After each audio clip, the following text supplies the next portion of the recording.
ఆదివారం జరిగిన మ్యాచ్లో ముంబై ఇండియన్స్ వేగం బౌలర్ జస్ప్రీత్ బుమ్రా తన అద్భుతమైన బౌలింగ్తో మెరిశాడు.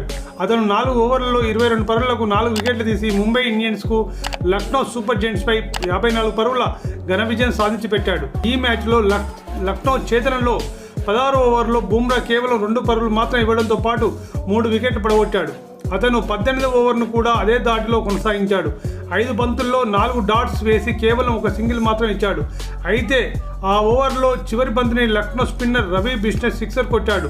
బుమ్రా వేసిన లెంగ్త్ బంతిని బిష్ణోయ్ లాంగ్ ఆన్ మీదుగా స్టాండ్లోకి చితకబాదాడు.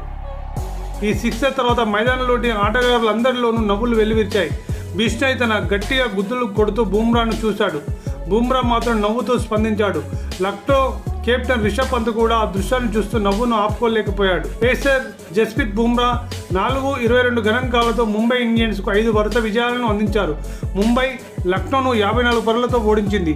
5 సార్లు ఛాంపియన్ నిలిచిన ముంబై రాయన్ రికెల్టన్ 58 పరుగులు మరియు సూర్యకుమార్ యాదవ్ 54 పరుగులు మెరుపు ఇన్నింగ్స్తో 215 పరుగులు చేసి 7 వికెట్లు కోల్పోయారు.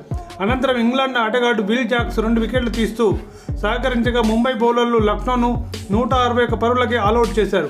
ఈ విజయం ముంబైని పాయింట్స్ పట్టికలో 2వ స్థానానికి చేర్చింది. ఇది ఐపీఎల్ చరిత్రలో ఏకంగా ముంబై ఇండియన్స్కు 150వ విజయం కావడం విశేషం.